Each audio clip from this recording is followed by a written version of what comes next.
Good morning. My name is Malcolm Young. Welcome to the Forum. I'm the Dean of Grace Cathedral. It's such a blessing to see all of you here this morning. We have been enjoying our time with Sarah Kay, our artist in residence for 2017, so much. She's been at schools like the Mariac Academy. She's been at Cathedral School for Boys.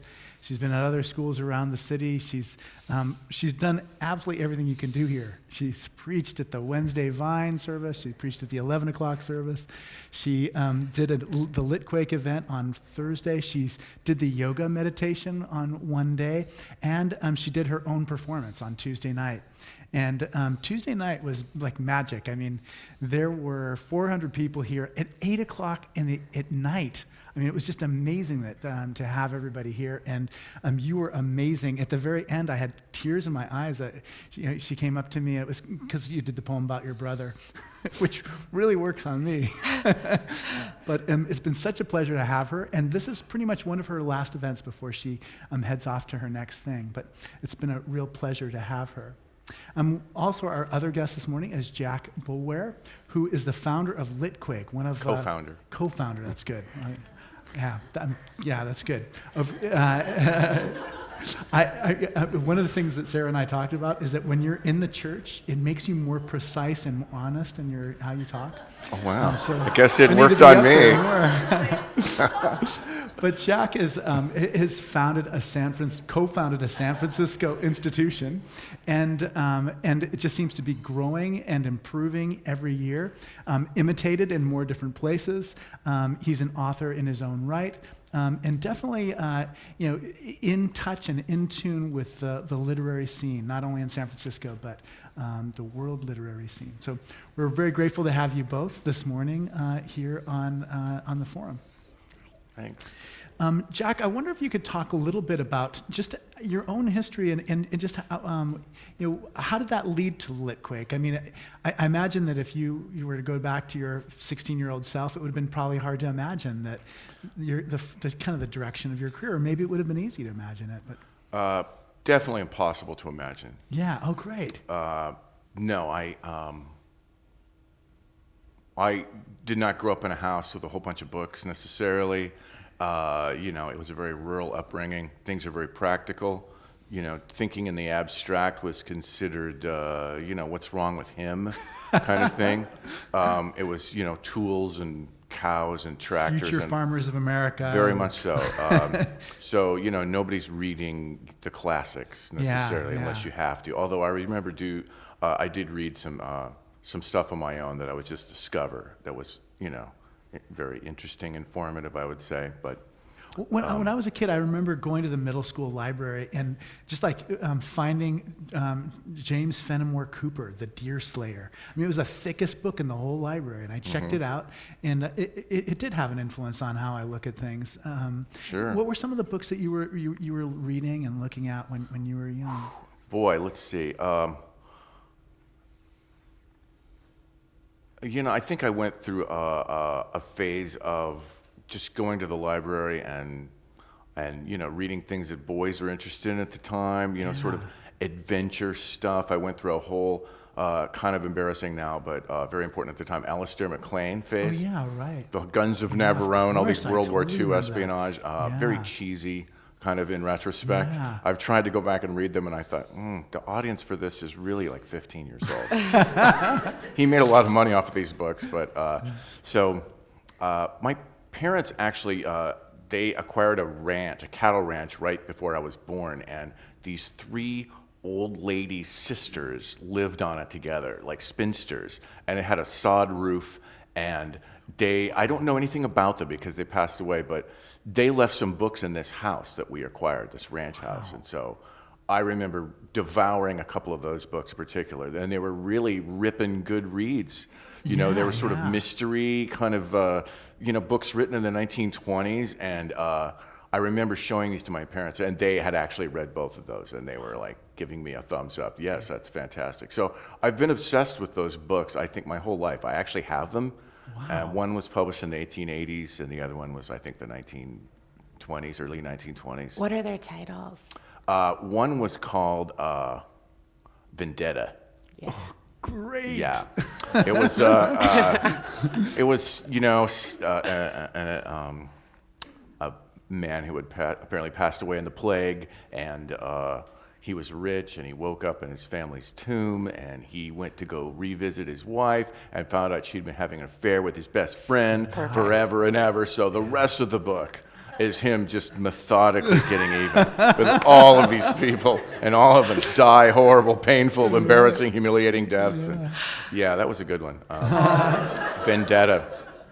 And the other one was an S.S. Van Dyne mystery. He was sort of a precursor to Hitchcock and mystery novels of the 1920s, and I can't remember the title of that one, but there was a series of them. But yeah, when you're a kid, no one told me what was good and what wasn't good. no, you don't. You have no idea. Yeah. So you gravitate to whatever the last thing you read was, I Right, suppose. right. Yeah. And so, yeah, I never majored in English literature or anything like that. I was a film major in school, and Wow, that's such a weird similarity that we have. Yeah. Yeah. I was also a film major in college. great. And I also... And now we're underneath a screen today. Yeah. Who would have thought? Yeah.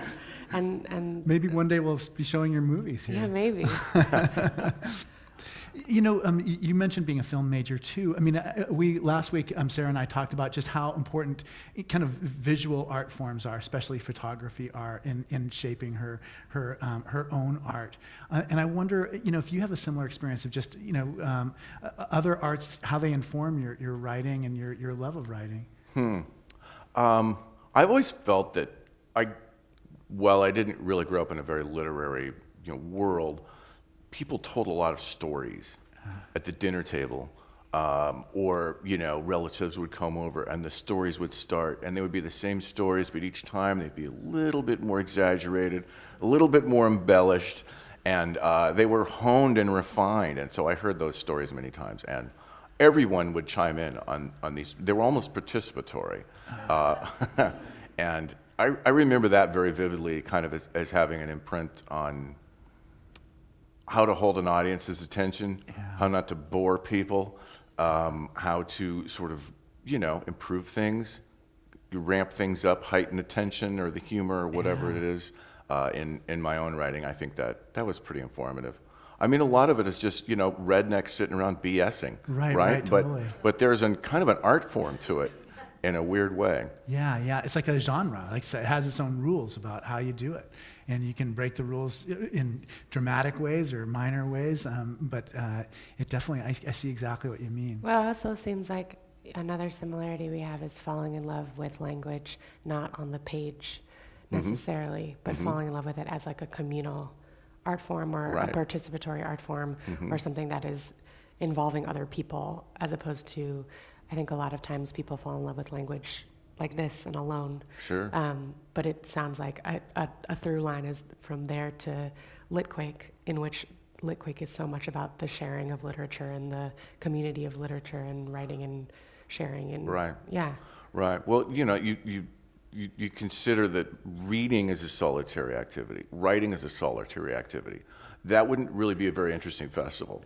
People were just Everybody go and sitting there reading in their by little themselves rooms. and people writing by themselves. It has to be shared somehow. And when we started the festival, it kind of came out of a series of readings in San Francisco. And, I had not much experience in that sort of world. I mean, I had this sort of, storytelling kind of background in my family, but I was a journalist. I mean, you don't read your stuff out loud. Oh, yeah, right. At least not in the 1990s, you didn't. And so, we would be invited to do this reading series, and I thought, I can't read anything that I've already published. That would be boring. Yeah. And also the timing and the tone, it's not the same at all. So I totally know. we, those of us who are doing this, we would be invited. Some weeks you would, some weeks you wouldn't, and you would just go and support your friends. But I remember really trying hard to write something brand new, specific for each time that I was invited to do this. So it would be a memoir, it'd be an essay, or just a rant, something. And I remember after 9/11, there was a reading, and that was really intense. I can imagine. That was really profound, what everybody came up with. Yeah, definitely.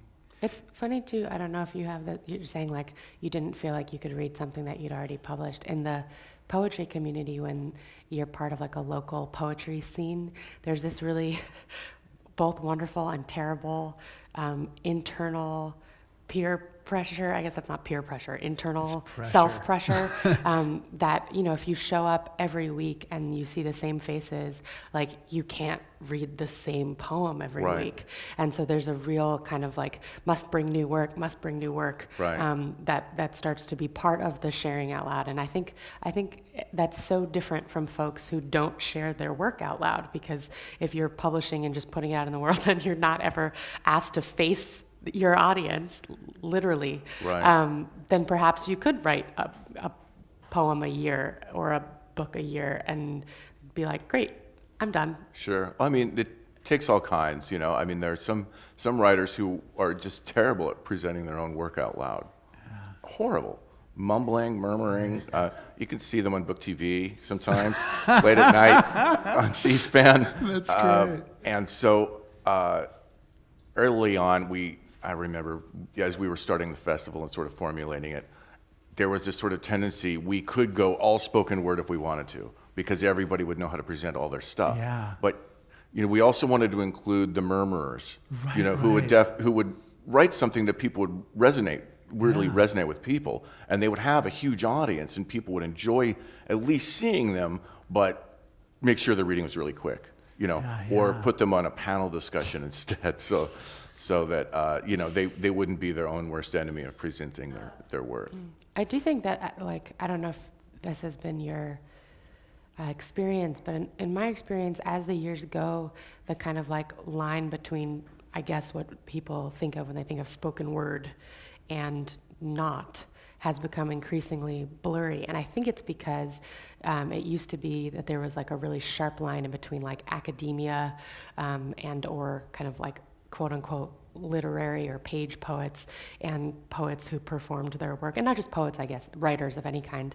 There used to be a much stronger boundary that people were invested in keeping, mainly academics, but and as that boundary has kind of been blurred, there are spoken word poets in academia, there are academics who read their own work out loud, that I find that people's tolerance for folks who cannot read their own work has gotten lower. Mm-hmm. That you used to be able to get away with being a murmurer more easily, but I think now, even if you don't consider yourself a spoken word poet or performer of any kind, I think in some ways you still have to know how to say your words out loud.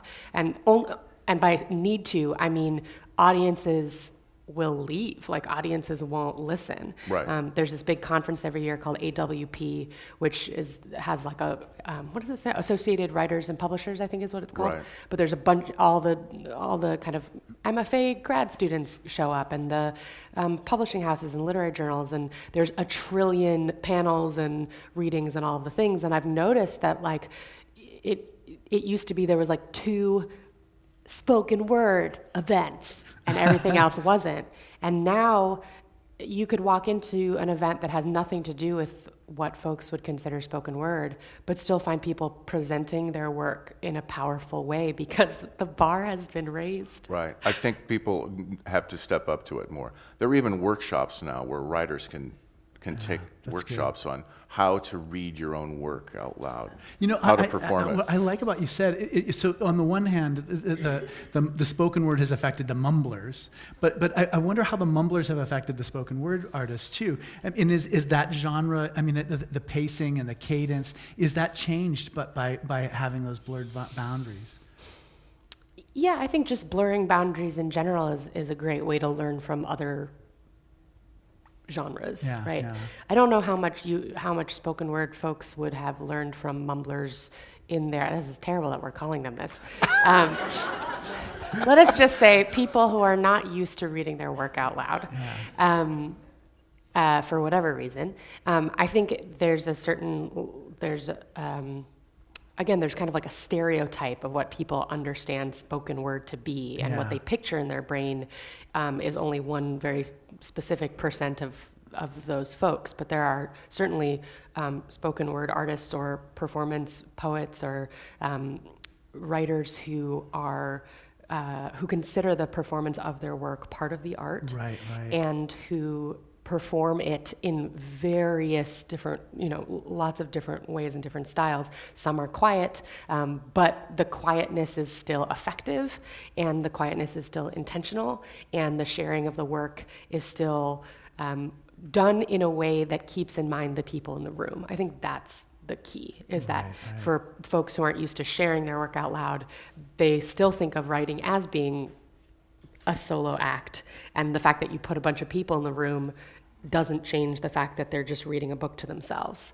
And people can tell, and they don't like feeling not included in what's happening. Yeah. And so I think even just like this makes a huge difference.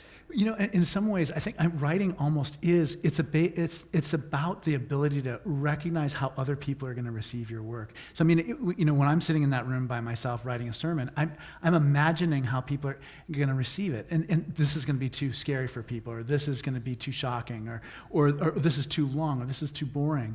But there is something about seeing those people. It's just like that immediate feedback on what you're doing that you really learn. Maybe you could each talk about times when you presented your work and you were getting that immediate feedback, and how it changed your work or your next project. Well, because especially for you as a journalist, like you said, no one's going to get up. You're not going to get up and read one of your. no, journalists don't. They go on CNN and Yeah. Voiced opinions on people. Opinions. When I was I haven't done a reading in a while, but when I was doing them more frequently, I was always really hearing it in my ears.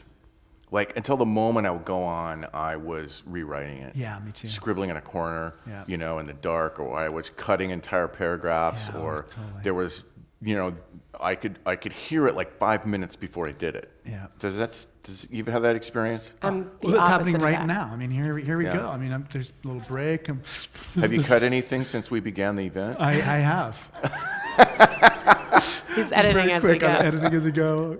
Yeah, I go on yeah. That's an so hour. fascinating. I don't do that at all.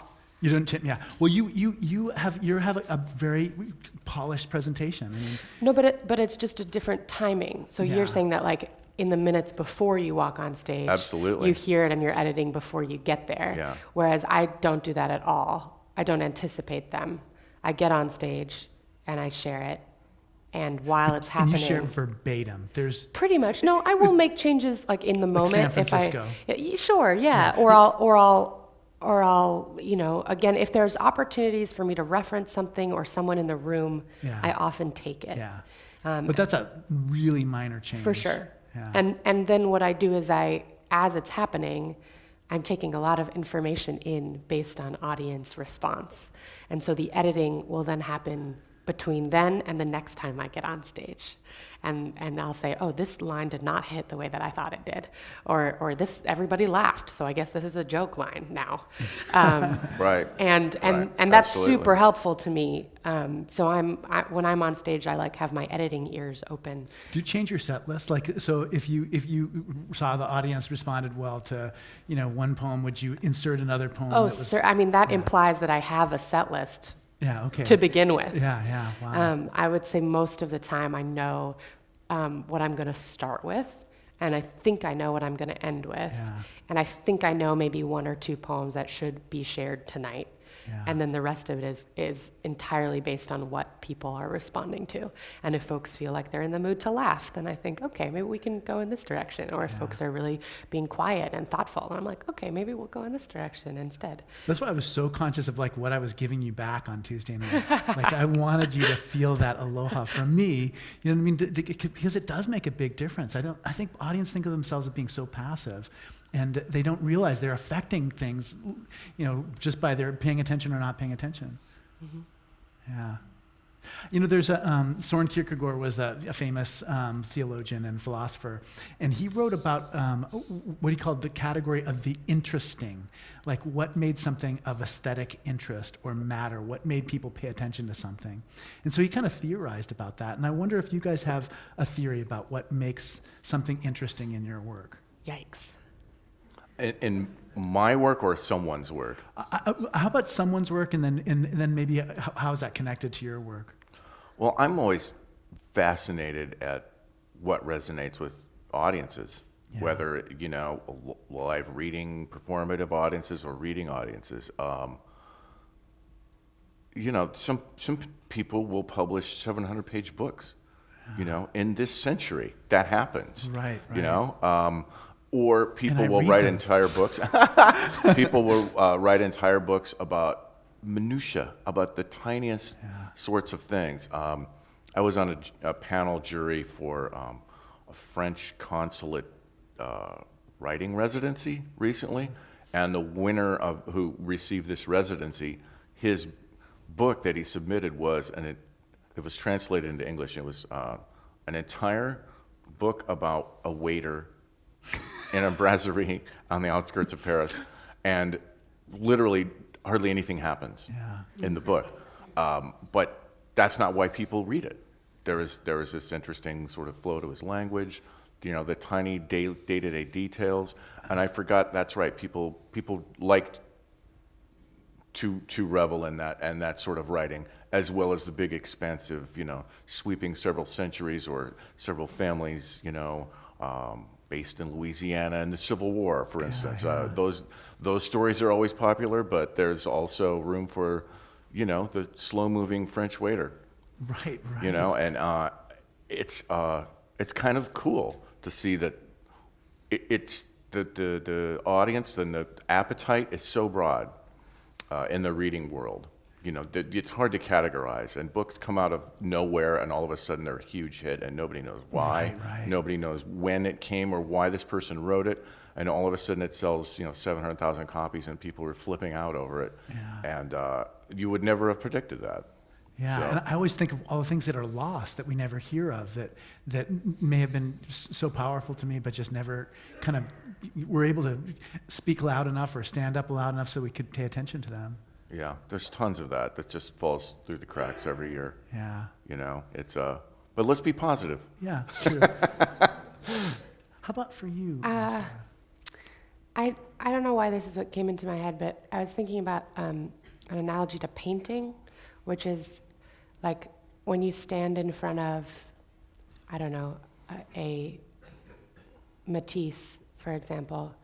It is possible to comment on, like, oh, I really love the color palette that was chosen, and I really love the strategy of the brush strokes, and I really love the topic that he decided to paint. And you can, and certainly art experts and critics and teachers are better at that because they have the vocabulary to do it. So it is possible to kind of isolate these choices and these strategies, but that is not why someone stands in front of it and is moved.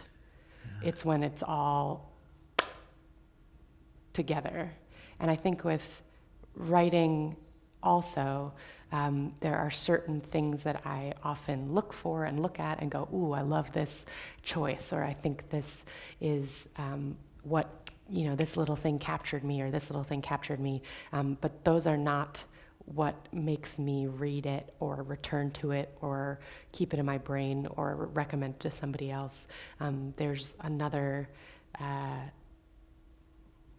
piece of it, I think. Yeah. And I don't know if I can name it. What is the Spanish word? A certain je ne sais quoi. Well, that's the French word. But no, what is the Spanish word? Does anybody know what I'm talking about? The word that means when you stand in front of art and it moves you. Oh, shoot. We'll think of it. Duarte, is that it? Duarte? There's a word in Spanish, and it comes from an old fairy tale where there's a house, and these little, there's a house where I think they make shoes or something, and I guess a peddler's house, is that right? Anyway, cobbler's house, and in the night when he goes to sleep, all of these elves come in, and they do all the stuff and then leave. Exactly. And the word is the meaning of is the same word that they use for like the little elf. And they use it to describe, it is used to describe the effect that art has on you when you look at it and it moves you. And it's because the idea is that the art, like a little elf, comes inside you and works some magic and then disappears. And the word will come back to me, but that's... It's duende. Duende, thank you. Yeah. Thank you. Perfect. So what art is in the two of you these days? What is inspiring you? What are, especially, there's so much going on in our society right now. And I wonder where you're finding your sources of inspiration these days in your current projects.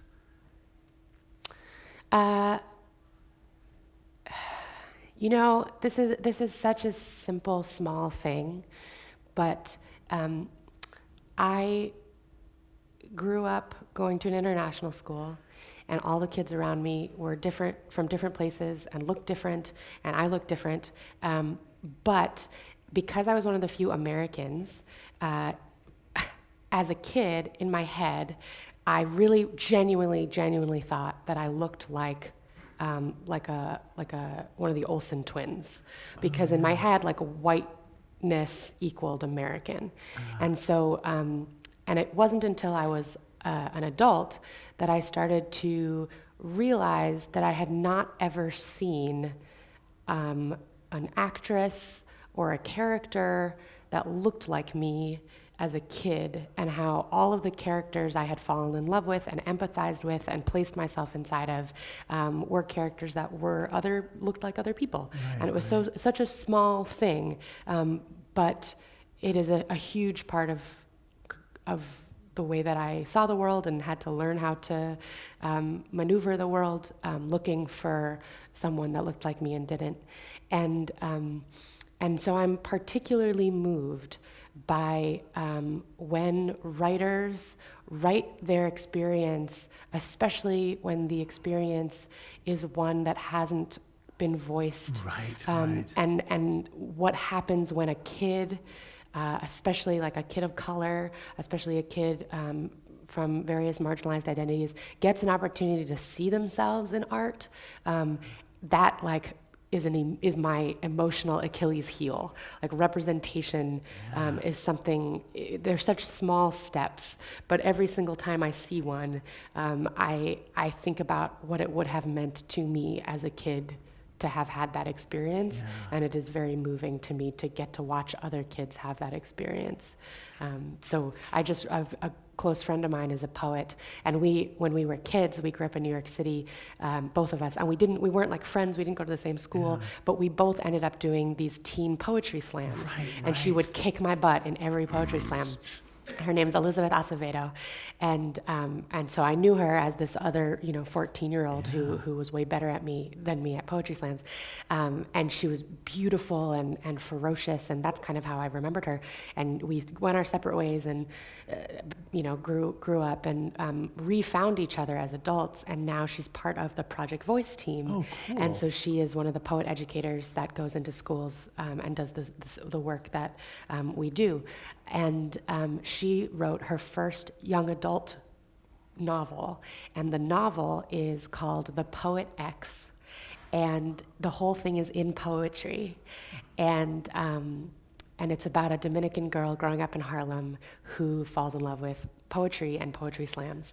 And when I tell you that I wept like a child through reading the whole thing, A, because it's beautifully written and she's an incredible poet, B, because it's a friend and I was so emotional and so proud that she had created something like this, but also, like, I'm not a Dominican girl growing up in Harlem, but I know them, and I knew them as completely. A kid, That's and your experience. and we didn't have books like this, Yeah. And the fact that some girl is going to have this book really moved me. Yeah, that's beautiful. How about you? What's inspiring you these days? Well, the whole festival of Litquake. Oh, yeah. I mean, it's so much to even sort of watch, much less produce. It's kind of overwhelming. We had a video crew go around the festival and ask people really short questions, and one of the questions was, it was the 18th anniversary of Litquake this year, and so we asked a whole bunch of authors, what would you tell your 18-year-old self as a piece of advice? Wow. And we put those videos up this week on our social media. That is insane. To just hear, poet laureates, authors, storytellers, teachers, museum curators, what would they tell themselves? Yeah. And one of my favorites was Matthew Zapruder, who was a poet, used to be Muse, I think Wave Books, he's the editor of, and many other things. New book called Why Poetry. He said, just don't worry so much. I don't know why that inspired me, because I remember being really anxious as an 18-year-old, writing a lot of journals and not knowing what I'm supposed to be doing. There's no direction, there's no, and where I grew up, there was, I don't know, people were engineers and, agriculture, business, sort of majors and all that, and I had zero interest in that. I don't know why, I just didn't.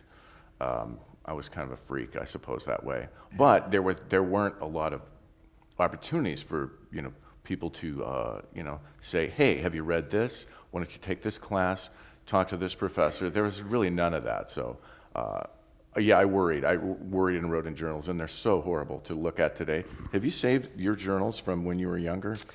Yeah, they're on YouTube. It's a weird. On YouTube. Excellent. I don't know if I'd go that far with my own, but we at Litquake, we did do a stage show for some years called Regreterature, where we would invite people to come and read the worst thing they've ever written in their life. Wow. And it was really revealing and kind of a warm release for everyone in the audience to see, Adam Johnson, Pulitzer-winning novelist, reading this horribly embarrassing thing he wrote when he was in college, or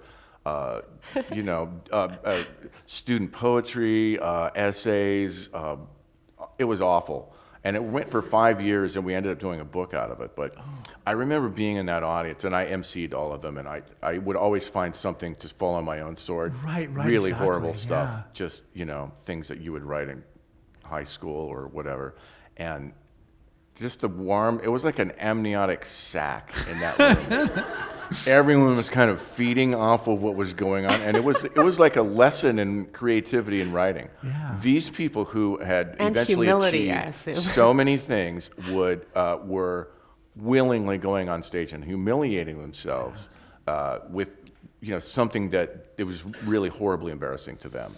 I think it's something which is really underplayed in our site. We make such a big deal about youth and young people, and there is really something very satisfying about just being middle-aged and kind of knowing what it is that you can do and what you can't do. And it's just like I remember I had this thought this morning. I was just like, I remember someone talking to me once, and I said we were talking about balding, like losing your hair thinning out, and that kind of stuff. And I said, hair is so overrated. Like what I want is for people to listen to me. And that's what I felt when I was like 29 years old, Well, you have to play your strengths. Yeah, you do. You have to play the cards you've been dealt. Definitely do. If premature balding sets in, Yeah. Own it. Yeah, exactly. Right? Exactly. Don't get a hairpiece or right. Donald Trump weave or whatever. Just own it. Completely. I was recently at a book release for Kaveh Akbar. Is an incredible poet, and it was its debut book, and he invited these other guest poets to read, and Patricia Smith, who's one of my heroes and mentors, was there, and she had been at a bunch of readings that week, including another poet, Sam Sachs's also debut book release. And so she was like, I've been thinking a lot about debut books and your first book, and she's now published a long list of award-winning books. And she said, so I thought for tonight I would read from my first book as a way of kind of honoring the idea of a first book. And she started reading, and at some point she was reading, and she's a very animated, incredible performer of her own work, and she was reading this poem, and then she stopped and she was like, that is a bad line. And we all kind of, gasped. And she was like, as I was reading, I was wondering to myself, am I going to change this line when I get to this line? And then I thought, now you just got to let it lie. That's what I wrote, and I'm going to stand by it. It is a bad line, but here we are. And it was amazing. It was the same thing to watch her. And that wasn't a book she wrote when she was in high school. That was her first book. Right. And just to see her to see her have kind of joy and amusement around her growth as a writer. That there are poems that I've written in the past, 3 years that I'm more ashamed of than the poems that I wrote when I was 14 or 15 sometimes. I wonder, what do you do with your bad work? Like, I'd feel the same way. There's things that I put out into the world that I'm embarrassed of, do you feel that way, or do you just like, I was young then, I didn't know any better? Well, it's harder in today's world where everything gets recorded. Yeah, it is. Or in some form. You're totally right. An embarrassing photo pops up on social media, or somebody videotapes you doing a reading, and you're like, that's not the best. I wish they'd come another night. But what can you do? I mean, thankfully, most of my embarrassing journals were written before there was cell phones. A blessing. Technology. I don't know. I think if I'd written something that was like ignorant or hurtful, that would be upsetting to me. Yeah. And that would be something that I, would want to not necessarily like take back, but apologize for, or something. write to. Yeah, develop it. And respond to, Right. and talk to my own self as a younger writer, or less informed writer. But other than that, I mean, the poems that I wrote when I was younger, like I was joking about having my journals be on YouTube, but also, there's a video, I think the earliest video of me performing a poem, I'm 17, and it's as close to my journal as you could get there. Yeah. And I don't know if I think that those poems are the best poems I've ever written, but they're still, in some ways, I genuinely think that when I write a poem, it's kind of like I'm building a small landmark to whatever it was I was trying to figure out in that moment. And whatever it was I was trying to figure out at age 14 sounds like me at age 14. Yeah. And that's kind of why I love poems, and I'm grateful that they've been a part of my life for so long, because I've never written ahead of myself. Right, I've never been right. like, I'm going to write this poem that sounds like I'm 30 when I'm 15. That would have been ridiculous. So I write like I sound, and I write like I think, and I write when I have something I'm trying to figure out, and then that poem sits there as evidence of what it was I was trying to figure out. And sometimes I do figure it out, and then I don't have to share that poem anymore. And sometimes I don't figure it out, but I find new meaning in it, or I find clarity in a different direction, or I decide I want to write, in another path. So I'm not horrified by the existence of lesser poems. I think I'm amused by them, and I'm grateful that I can revisit them and sometimes go like, oh, you young, sweet thing. To myself. Yeah, completely. I studied Henry David Thoreau very carefully for a while. And people criticize Walden often as if that's really Henry David Thoreau's like autobiographical, non-fictional account of his life living by Walden Pond. And it's almost like he makes up a persona in order to do that. So when you read his journals, they're very different. The letters are more like the journals, but Walden is it's a different voice. So I wonder what your experience is in writing different voices. I know just as a journalist, there's like the journalist voice. What is it like to try to change registers as you write in different genres, as you talk to different audiences? Well, for me, my journalism career really began with satire. I published satire magazines. Yeah. I just wanted to make fun of stuff, and I knew a lot of funny people. And that led to being an actual journalist. And it was very different sort of adjustment in my mind. I wasn't, I think it was Voltaire who said, become your enemy in order to destroy him, where you would write within the point of view of someone you didn't like, just to humiliate them in some way. And suddenly I'm not doing that. I'm having to actually go out and interview people and to get their story and listen to their story.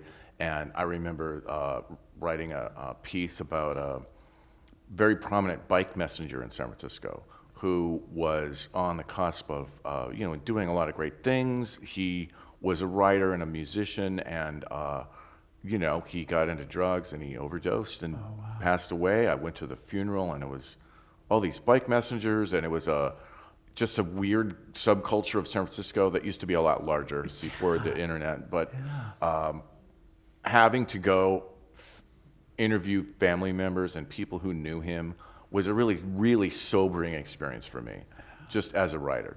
But it's not all fun and games. This is like a horrible tragedy. His sister is crying in front of me, and I remember walking home in the rain without an umbrella and thinking, I've gone through some sort of threshold as a writer. This is all new territory for me, but I feel like I have to be really honest about it, and I have to honor this story. It's not about me. I'm not putting myself in it in any way. Right. I'm not using the pronoun I. Yeah. And that was a huge, huge learning curve for me. I mean, eventually I could sort of figure out I could do that or I could not do that. It really depended on what the story was, After I'm writing about sumo wrestling in the Czech Republic, it's kind of funny, you can sort of use the first person a little bit. Yeah. But if you're writing something that is, people fighting over the Kerouac archive and the Kerouac estate, and I was traveling all over the United States to interview all these people, and it was, there's no room for me or my perspective in this. This is a massive puzzle I have to untangle. Yeah. So, and try and honor everybody, who's involved in it. Very difficult, but then again, sometimes you just get to write the, sumo wrestling in the Czech Republic, and it's all fun, and it's a fun read, Yeah. It's neat that it's sometimes, for you, it's a question of the story and whether or not it makes sense for you to step into it, or whether or not you have to remove yourself from it to get out of the way of the story. Right. I love that as just a visual understanding of it. Right. Well, I was even thinking, so if there's a terrible tragedy about it, the tragedy just kind of takes up all the space. I mean, unless you're unless there's a really good reason for you to be your personally connection, exactly. involved in the story, perhaps there's some yeah, connection you were to a your own bike life. messenger yourself, and you Right. know what it's like to you've been hospitalized 4 times because you'd been in accidents or Right. Yeah. That's a very good detail. You Yeah. just came up with that. Well, I think about bike accidents a lot. Let me just tell you. But how about for you, Sarah? I mean, just different voices, or is this? I think a lot about the word authenticity comes up a lot when we talk about your work and your presentation of it.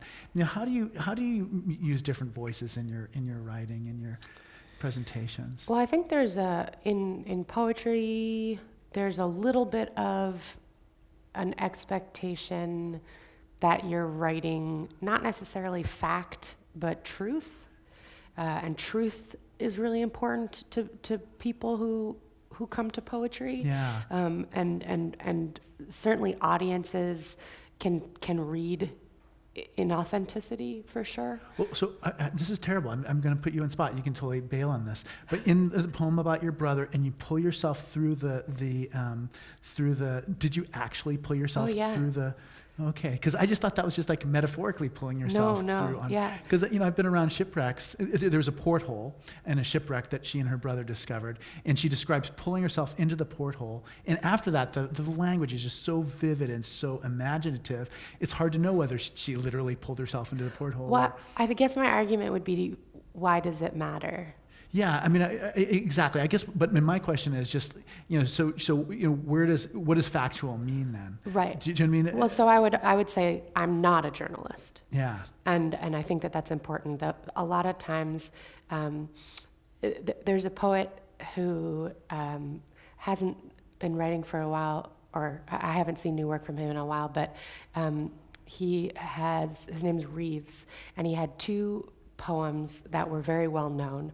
One is called Kite, and it's about having a one-night stand with a woman, and in the morning making her a kite out of brown paper that he found in her kitchen and string, and leaving her a kite in the kitchen. And then there's another poem of his that's called Mockingbird, and it's about catching mockingbirds in jars and going to different neighborhoods and releasing mockingbirds from other neighborhoods so that they would say the language of other neighborhoods in different languages. And when people would ask him, when he would talk about his poetry, he would say, 100 times when people hear kite, they will ask me, is it true? Is she real? Yeah, right. Did you really, was she in love with her? Did you ever see her again? What did you make the kite out of? Is it true? Is it true? Is it true? And nobody ever asked him if the Mockingbird poem was true. And it's interesting what we need to be fact and what we don't. And I think in poetry especially, my job is not to be a journalist. My job is to find the most efficient and beautiful language that allows me to communicate something that feels necessary. Yeah, and that's a hard one, though. Again, so the other day I was preaching about something that happened, surfing, and it would have been so much easier to say 3 days ago this happened, but it wasn't. It was 3 weeks ago, and I was conflating two incidents, and so it felt like, do you know what I mean? It's still a struggle with honesty in that. It's just like, I'm not going to say 3 days ago this happened when it didn't. Then you have to try to explain, well, 3 weeks ago this happened, and 3 days ago this happened, and it was like when the two were together. Well, I guess the rules must be different for sermons, I think. Yeah. And I don't know the right, rules. Right, exactly. But do people come up afterwards and say, was that really 3 days or was that 2 weeks? Yeah, people do actually. They they? always, the same way that your friend, did you really have the one night stand? What was you? They definitely ask those questions. They're thinking about those things. Interesting. Right. I think people kind of hear what they want to hear or not That's want to hear. totally true too. A guy making a kite seems like it's more, it's probably an easier task to do than to capture mockingbirds and drive around to a bunch of different neighborhoods and release them. So that's probably the one they would I guess ask part about. of it for me is just like this, it seems so obviously fictional, catching mockingbirds and putting them in jars. I love that idea, though. Yeah. That's such a great image. It seems really fictional to me. It's just so obviously fictional that I'm not going to ask about it, where the other part, seems more like... Hey, we've all made kites. Come on. No, I'm joking. So I one have not. of the traditions we have here, I should have told you about this before, Jack, is we take questions from the audience. I'm sure that Rebecca has questions for us, and you may address the questions to anyone here. Okay, how do you recognize when your inner critic is helping you and when it's working against you? Oh, this is a good one. Your inner critic, specifically. Your inner critic. Working for you or working against you? Yeah, how do you recognize when your inner critic is helping you and when it's working against you? I stop relying on my inner critic. Yeah, you can rely on audiences a little bit more. Yeah. Or if you're not someone that shares their work, it's okay to find a trusted editor. Yeah. I would say, my inner critic is terrible because all the books I've published, they've never been books that I conceived of and then pushed and pushed and pushed until it finally was published.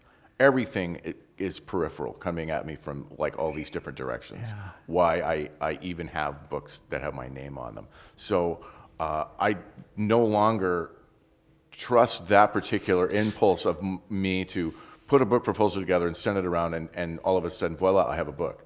I have to really have my ear to the ground and be listening and share it. Like you say, I let other people read proposals. Not too many, because too much feedback eventually gets conflicting. Thank you. But people that you trust. Yeah. I also think in terms of listening to other critics that are external critics. Right, I think right. it's Neil Gaiman has this really brilliant thing that he says, I believe, which is that, I'm going to butcher this, but basically like when someone is reading your work and gives you feedback and tells you that there's something that isn't working, 90% of the time they are correct. And then when they try to suggest to you what it is you should fix, 90% of the time they're wrong. I can totally believe that. Which I think is so helpful. That's so helpful. It really is. Because when someone says like, I don't understand, or this confused me, or, oh, I thought this, or that, you should pay attention because it means that something's not working. That's a very pure observation. But usually when they're like, so you should, we're like, well, Yeah. let me now fiddle and figure it out with what I should do. That's a great observation. Yeah. For me, the inner critic is right before I do the sermon, and the inner critic is wrong after I do the sermon. So before it is a way of testing out how people are going to receive this, and afterwards it's a way of just thinking, Beating yourself up. Yeah, you take one little thing that wasn't clear, so the whole thing becomes about what that little thing that what didn't work was instead of the broader picture. Fascinating. Yeah. I love this one too. What is each of your advice to your 18-year-old self?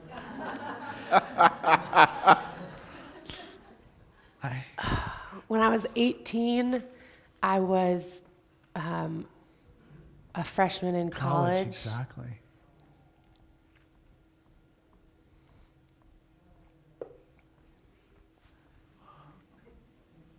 Kiss more boys. What would my advice be?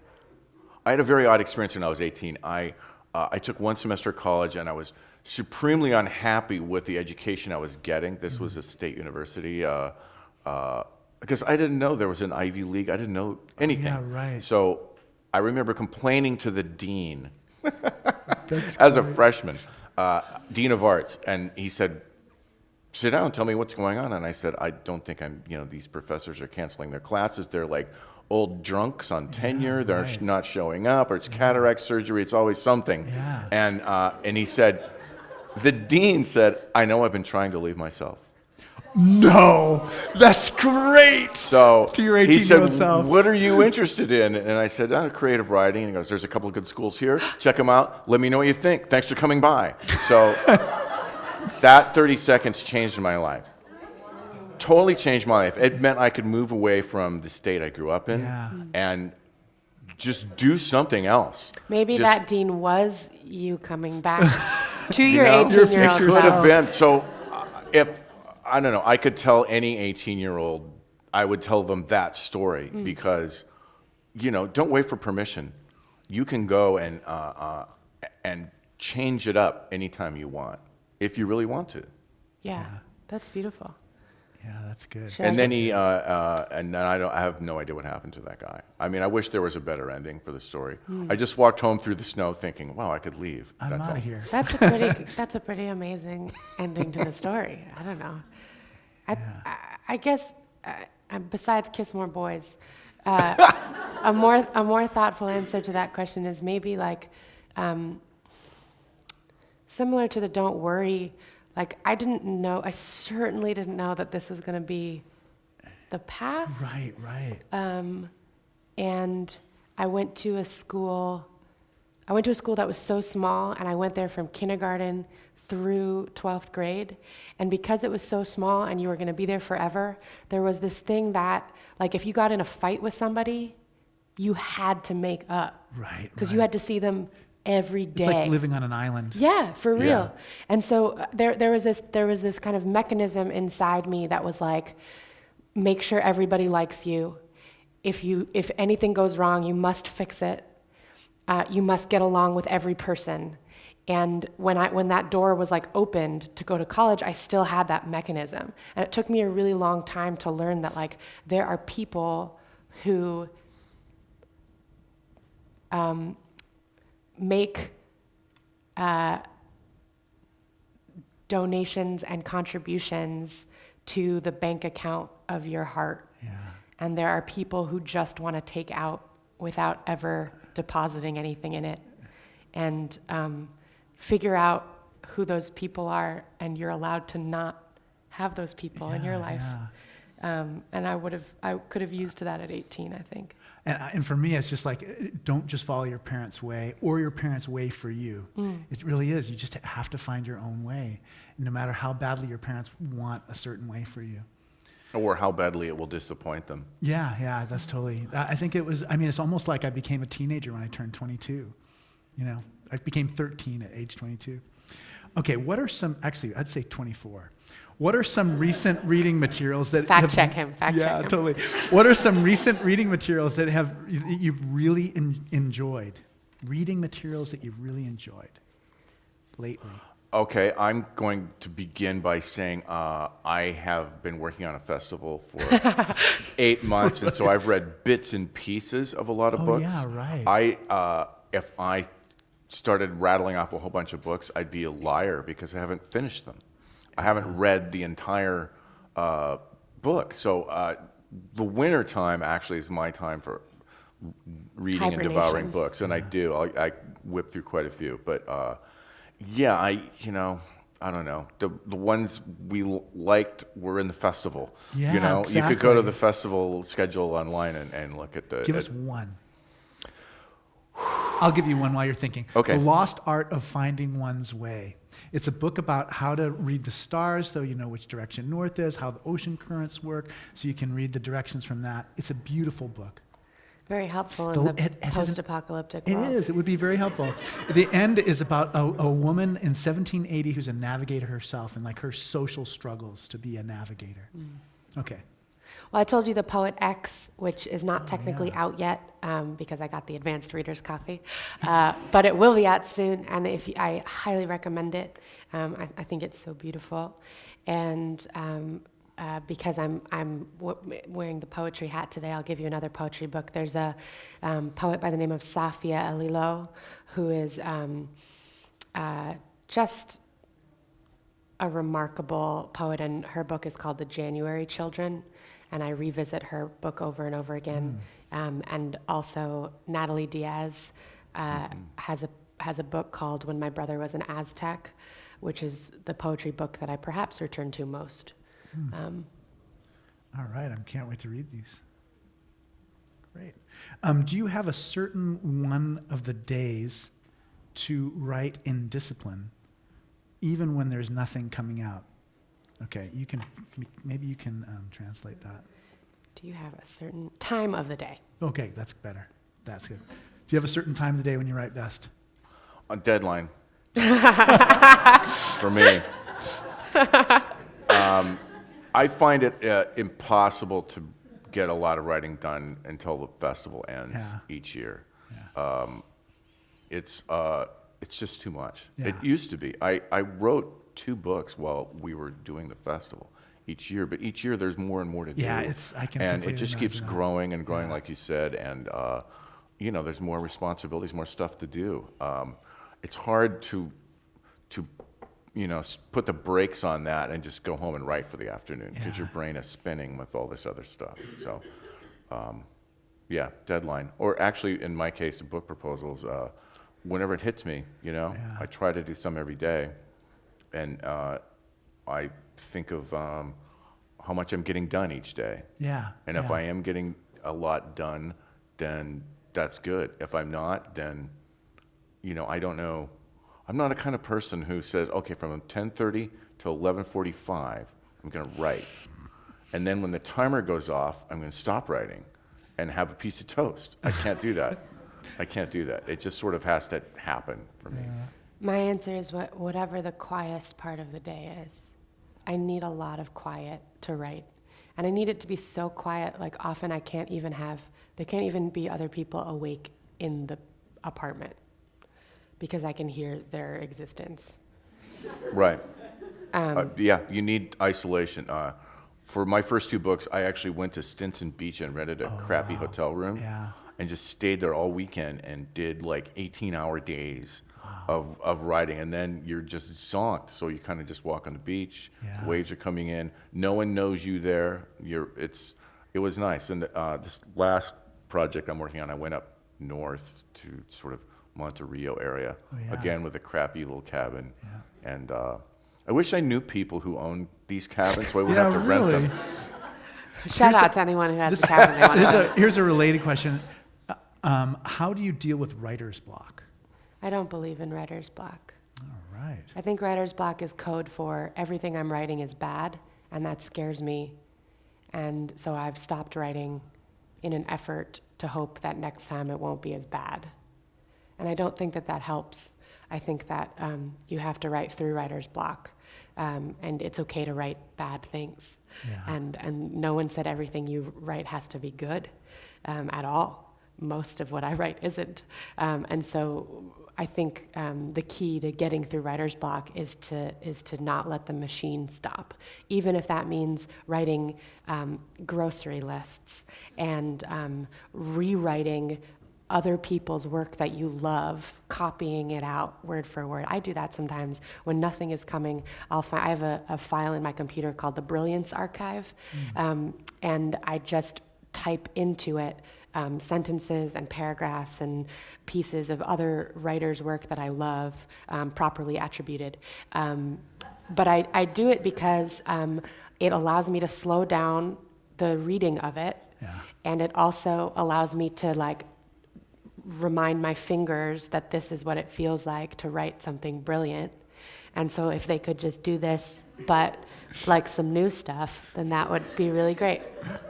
And then at the end of it, I have this document that has all of these little fragments of brilliant writing that I love that I can read and return to, and maybe have also coaxed something. Yeah, I like that. How about you, Jack? Writer's block. I don't know. I learned how to write on deadline. Otherwise, it wasn't going to be published. I was a columnist at SF Weekly for 8 years. Yeah. And then I wrote stories for another 2 or 3 years, big, long cover stories. And I just learned to just turn and burn it, man. Even if you don't have anything. There were a few times where I just didn't have enough time to go find something interesting in the city to write about. So I'd make it up. Yeah. I would just make up a column.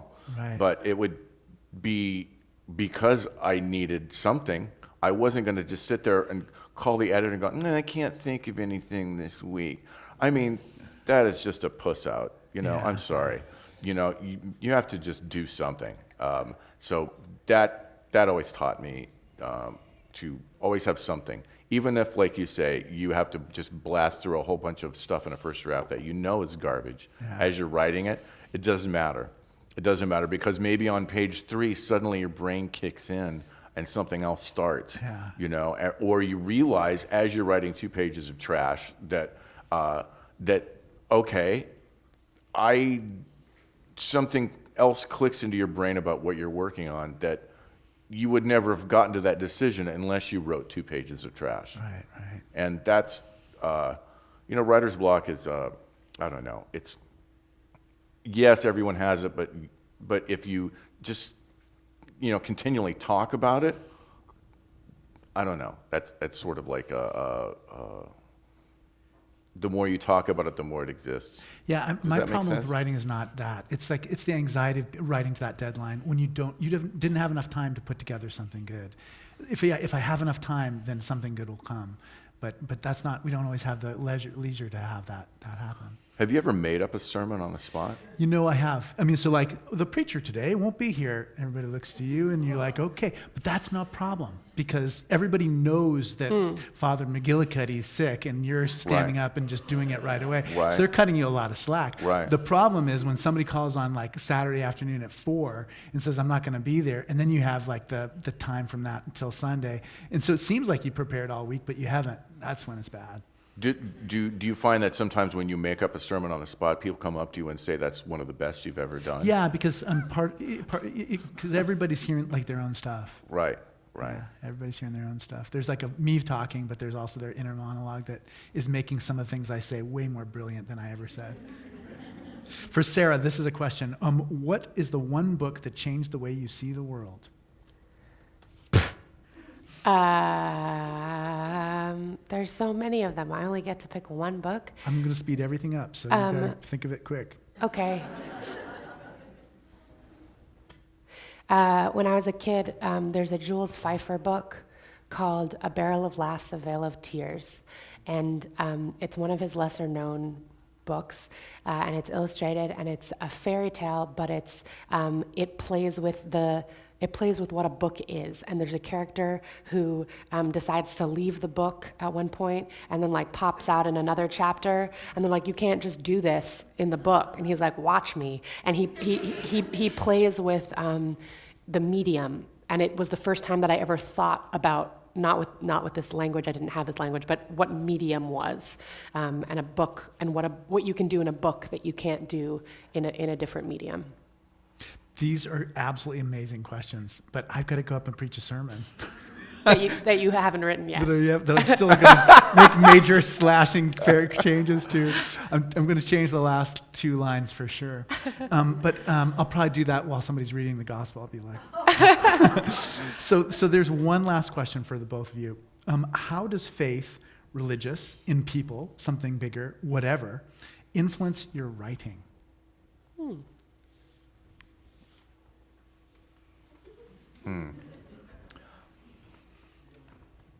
I just have faith that it's going to get written. That's a crazy faith, but that's my faith.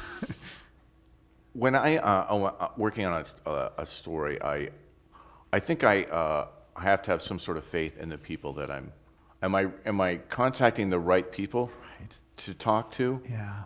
Or are these people reliable narrators or unreliable narrators? Are they liars? Completely. Are they making up something? Yeah. Or is this something that they've always wanted to tell someone and they haven't? Those to me are kind of like the most sacred moments. Like if I've ever done a story where I realize I'm the first person to ever interview this person about anything, and they're finally like, thank God you found me, and then they gush, like what they're talking about. That to me is like, it's like the purest form of communication there is. And then I have all of that, hopefully I have it transcribed, and I can figure out how to help them tell their story. Wow. I don't know if that answers the question. Yeah, at that's all, a beautiful answer. but It it's totally worked kind for of a me. purity thing. I think a lot of not the writing of my poetry, but the putting of the poetry in the world, a lot of that comes from a faith in 2 things. One is that there is more that is similar between people than there is different. And no matter how weird or specific I think my story is, chances are someone else is going to find something in it. And the other faith is that when I get on stage and I share parts of myself that are vulnerable, there is a faith that the room is going to hold that vulnerability, and the room has never let me down. Wow. Those are both incredible ways to sum everything up. I'm so glad that we had this chance to have this conversation. I just feel like I just wanted to go on and on, but like I said, I've got to preach a sermon. Next week, we are having the best-selling author and erstwhile muse of J.D. Salinger, Joyce Maynard, will be joining us to talk about her newest memoir, The Best of Us. We'll be having service up at 11 o'clock, and you can hear me preach. And we do want to remind you that we depend on you for support of the forum. So if you can leave a gift in the little gift box, that we'd appreciate very much. I want to... I'm going to hang out in the back for a little bit. Perfect. There's still some books left if you wanted to get one. No pressure to get one. But I will hang out at the table for a little bit if you want to have a book signed. Great. And we're so grateful to Jack and to Sarah. Thank you so much for a great morning. I really appreciate you both being here. Thanks for having me. Thank you.